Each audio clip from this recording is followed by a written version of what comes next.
A escrava Isaura. Resumo de quarta-feira, 11 de março. Por sua vez, Geraldo comenta com Malvina que também gostaria de comemorar a liberdade de Isaura com um beijo, dizendo que aquele momento era especial e merecia ser celebrado. Entretanto, Malvina reage imediatamente e questiona se ele não tem senso de oportunidade, afirmando que jamais faria algo assim naquele momento, pois ainda está profundamente abalada e sofrendo com a separação de Leôncio, um período extremamente difícil em sua vida. Mesmo assim, Geraldo responde que respeita o sofrimento dela, mas diz que deseja que Malvina saiba que sempre será uma mulher admirada e querida, afirmando que gostaria que ela sempre se sentisse beijada por ele, ainda que simbolicamente. Em seguida, Malvina decide se despedir de Isaura, ainda que de maneira um pouco constrangida e com sentimentos confusos. Isaura, emocionada e cheia de gratidão, afirma que jamais esquecerá o que Malvina fez por ela, dizendo que, se não fosse a generosidade e a compaixão de Malvina, talvez ela já estivesse morta há muito tempo. Álvaro intervém e diz que Isaura não deve pensar dessa forma, lembrando que agora tudo mudou e que ela finalmente está livre. Malvina então convida Geraldo para visitar a casa de seu pai em outra ocasião, mas explica que isso só poderá acontecer depois de alguns dias, pois naquele momento ela sente necessidade de ficar recolhida, refletir sobre tudo o que aconteceu e viver um período de solidão e silêncio para reorganizar seus sentimentos. Isaura pega delicadamente na mão de Malvina e agradece novamente por tudo o que ela fez, demonstrando profunda gratidão e respeito. Álvaro também aproveita o momento para agradecer a Malvina por sua atitude nobre e humana. Rosa parece também se despede de Malvina, observando a situação com sentimentos mistos. No caminho de volta para casa, Malvina acaba encontrando Leôncio na estrada. Desesperado e completamente arruinado, ele implora, pelo amor de Deus, para que Malvina permita que ele vá com ela até a casa de seu pai, alegando que não tem mais para onde ir. Malvina, visivelmente desconfortável, diz que não sabe se isso é prudente, já que a relação entre eles está completamente destruída.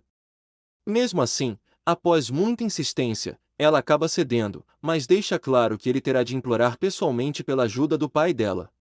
Enquanto isso, Raimundo pede perdão pelos seus crimes e atitudes do passado. Tomásia, ainda marcada pela dor e pela injustiça que sofreu, declara que Raimundo deveria ter sido castigado com rigor por ter assassinado seu marido em uma emboscada covarde. Ela afirma que jamais se rebaixaria ao nível dele e que não sente pena de quem praticou tanta crueldade. Ao mesmo tempo, Chico pede para continuar vivendo na casa de colono da fazenda, tentando garantir um lugar para ficar. No entanto, Álvaro nega imediatamente o pedido e ordena que tanto Chico quanto Raimundo deixem a propriedade. Desesperado, Chico pede que Isaura interceda por eles, mas Isaura relembra todas as maldades cometidas por ele no passado, recordando que Chico sempre foi extremamente cruel com os escravos e que muitas pessoas sofreram por causa de suas atitudes. Mesmo assim, Isaura demonstra compaixão ao pedir para Raimundo escrever uma carta para ajudar seus filhos, afirmando que as crianças são inocentes e não merecem pagar pelos erros do pai. Isaura também pede que Raimundo e Chico reflitam sobre seus pecados e busquem arrependimento verdadeiro. Enquanto isso, Rosa conversa com André e demonstra profunda revolta ao perceber que Isaura agora se tornará uma verdadeira sinhá, enquanto ela continua sendo apenas uma escrava que sempre viveu à sombra da casa grande. Rosa afirma, cheia de ressentimento, que Isaura sempre teve privilégios e oportunidades, enquanto ela teve de sobreviver apenas com as sobras e restos do poder da Casa Grande. Em meio a esse clima de tensão e transformação, Álvaro reúne todos na fazenda e faz um anúncio histórico: a partir daquele momento não existiriam mais escravos em sua propriedade. A notícia causa enorme emoção entre todos os presentes, e os antigos escravos começam a comemorar com alegria intensa, celebrando a liberdade tão esperada. Enquanto isso, na casa do Coronel Almeida, pai de Malvina, surge uma grande preocupação quando ele comenta que Leôncio foi solto e que isso pode representar perigo. O coronel afirma com firmeza que, se qualquer coisa acontecer com sua filha, ele próprio fará justiça contra Leôncio. Pouco depois, Malvina chega à casa do pai e é recebida por ele, além de Helena, Henrique e Aurora, que também estão presentes e observam atentamente a situação.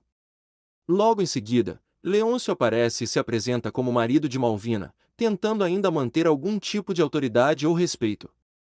O coronel Almeida imediatamente recorda que Malvina havia deixado sua casa anteriormente decidida a se separar definitivamente de Leôncio.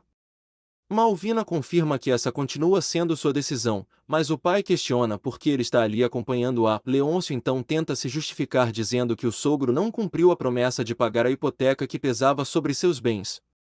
No entanto, o coronel responde de forma firme que Leôncio havia ameaçado matar Malvina assim que recebesse o dinheiro, o que torna qualquer ajuda completamente impossível. Malvina então revela que Álvaro agora é o dono de toda a fazenda e das propriedades, e que Leôncio está completamente falido e reduzido à miséria.